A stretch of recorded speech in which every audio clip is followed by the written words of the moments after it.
ಕಳೆದ 5 ವರ್ಷಗಳಿಂದ ರಾಜಧಾನಿಯಲ್ಲಿ ಒಬ್ಬರೂ ಪಾಲಿಕೆಯ ಸದಸ್ಯರೇ ಇಲ್ಲದಂತಾಗಿದೆ. ಏನೇ ಸಣ್ಣ ಪುಟ್ಟ ಪ್ರಾಬ್ಲಮ್ ಆದರೂ ಶಾಸಕರ ಮನೆಯ ಬಾಗಿಲನ್ನೋ ಇಲ್ಲ ಕಚೇರಿಯ ಬಾಗಿಲನ್ನೋ ಕಾಯುವಂತಾಗಿತ್ತು. ಗ್ರೇಟರ್ ಬೆಂಗಳೂರು ಮೂಲಕ ಇದಕ್ಕೆಲ್ಲ ಸೊಲ್ಯೂಷನ್ ಸಿಗೋ ನಿರೀಕ್ಷೆ ಇದೆ. ಆದರೆ ಇದಕ್ಕೆ ಜನ ಬಹುಪರಾಕ್ ಅಂದ್ರೂ ವಿಪಕ್ಷಗಳು ಮಾತ್ರ ಕಿಡಿಕಾರ್ತಿವೆ.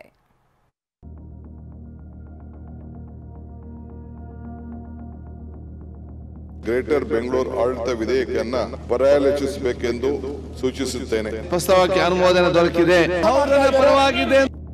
ಬಿಬಿಎಂಪಿ ಚುನಾವಣೆ ನಡೆದು 5 ವರ್ಷಗಳೇ ಕಳೆದಿದೆ. ಬಿಬಿಎಂಪಿಗೆ ಮೇಯರ್ ಇಲ್ಲ, ಕಾರ್ಪೊರೇಟರ್ಗಳೂ ಇಲ್ಲ. ಬೆಂಗಳೂರಿನ ಸಮಸ್ಯೆ ದಿನದಿಂದ ದಿನಕ್ಕೆ ದುಪ್ಪಟ್ಟಾಗಿದೆ. ಇದರ ನಡುವೆ ಸರ್ಕಾರ ಗ್ರೇಟರ್ ಬೆಂಗಳೂರು ಸಾಹಸಕ್ಕೆ ಕೈ ಹಾಕಿದೆ. ಸರ್ಕಾರದ ನಿರ್ಧಾರವನ್ನ ಜನ ಸ್ವಾಗತಿಸಿದ್ರೆ ಬಿಜೆಪಿ ನಾಯಕರು ಆಕ್ರೋಶ ಹೊರಹಾಕಿದ್ದಾರೆ.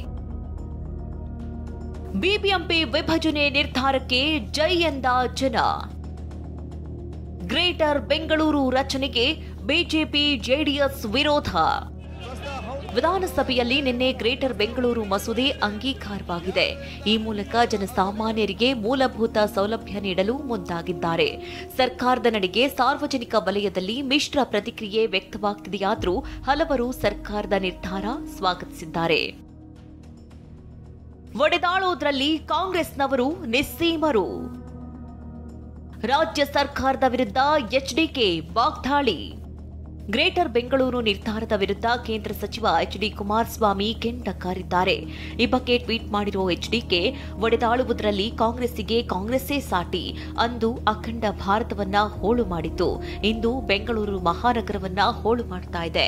ಬೆಂಗಳೂರಿಗೆ ಈಗೊಬ್ಬ ಘಜ್ನಿ ಘೋರಿ ವಕ್ಕರಿಸಿದ್ದಾನೆ ಅಂತ ಕಿಡಿಕಾರಿದ್ದಾರೆ. ಹೋಳು ಮಾಡುವುದು, ಒಡೆದಾಳುವುದರಲ್ಲಿ ಕಾಂಗ್ರೆಸ್ಸೇ ಸಾಟಿ.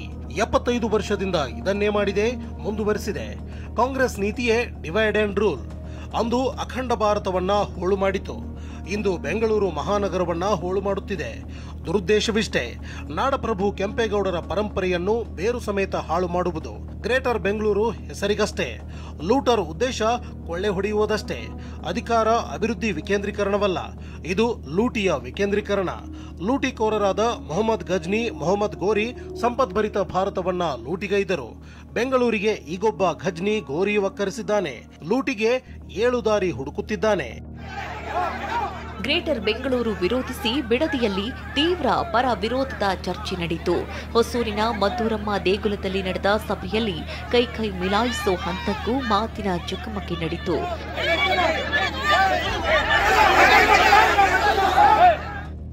ಇನ್ನು ಬೆಂಗಳೂರಿನ ಎಲ್ಲಾ ಲೋಕಸಭಾ ಕ್ಷೇತ್ರಕ್ಕೂ ಒಬ್ಬೊಬ್ಬ ಐಎಎಸ್ ಅಧಿಕಾರಿ ನೇಮಿಸಬೇಕು. ಐಎಎಸ್ ಅಧಿಕಾರಿ ಮೂಲಕ ಆಡಳಿತ ವಿಸ್ತರಣೆಯಾಗಬೇಕು ಅಂತಿದ್ದಾರೆ. BBMP north, south, west, central ಅಂತ ಆಗುತ್ತೆ. ಅಡ್ಮಿನಿಸ್ಟ್ರೇಟರ್ ಇರ್ತಾರೆ, ಕಮಿಷನರ್ಸ್ ಇರ್ತಾರೆ. ಬೈಫರ್ಕೇಟ್ ಆಗೋದ್ರಿಂದ ಇವಾಗ ಮೊದಲು ಕರ್ನಾಟಕದಲ್ಲಿ ಜಿಲ್ಲೆಗಳೆಲ್ಲ ದೊಡ್ಡದಿತ್ತು, ಆಮೇಲೆ ಸಣ್ಣದು ಮಾಡ್ಕೊಂಡ್ ಬಂದ್ರು. ಅದರಿಂದ ಅಡ್ಮಿನಿಸ್ಟ್ರೇಷನ್ ಚೆನ್ನಾಗಿ ನಡೀತು. ಇನ್ನು ಗ್ರೇಟರ್ ಬೆಂಗಳೂರಿನ ಪ್ಲಾನ್ ಇಲ್ಲದೆ ಮಾಡಬಾರದು, ಮೊದಲು ತಜ್ಞರಿಂದ ಅಧ್ಯಯನ ಮಾಡಿಸಬೇಕು ಅಂತ ಟ್ರಾಫಿಕ್ ಎಕ್ಸ್ಪರ್ಟ್ ಹೇಳ್ತಾ ಇದ್ದಾರೆ. ಸೊ ಇಲ್ಲಿ ಏನ್ ಮಾಡ್ತಾ ಇದ್ದಾರೆ ಸರ್ಕಾರದಲ್ಲಿ, ಯಾರೋ ಒಬ್ರು ಎಸ್ ಮಾಸ್ಟರ್ ಅಂತ ಇರ್ತಾರೆ ಕೆಲವರು. ಆ ಎಸ್ ಮಾಸ್ಟರ್ನ ಇಟ್ಕೊಂಡು ಅವರತ್ನ ಕೇಳ್ಕೊಂಡು ಅವ್ರು ಹೇಳಿದ್ರೆ ಅವ್ರಿಗೆ ಫೇಲ್ಯೂರ್ ಆಗುತ್ತೆ. ಸರ್ಕಾರದ ನಿರ್ಧಾರಕ್ಕೆ ಬೆಂಗಳೂರಿಗರು ಜೈ ಎಂದಿದ್ದಾರೆ ನಿಜ. ಆದ್ರೆ ಬೆಂಗಳೂರು ಎಷ್ಟು ಭಾಗ ಆಗಲಿದೆ, ಚುನಾವಣೆ ಯಾವಾಗ ನಡೆಯುತ್ತೆ ಅನ್ನೋ ಕುತೂಹಲ ಮಾತ್ರ ಹಾಗೆ ಉಳಿದಿದೆ. ವಿನಯ್ ಕುಮಾರ್ ಕಾಶಪ್ಪನವರ್, ಟಿವಿ9 ಬೆಂಗಳೂರು.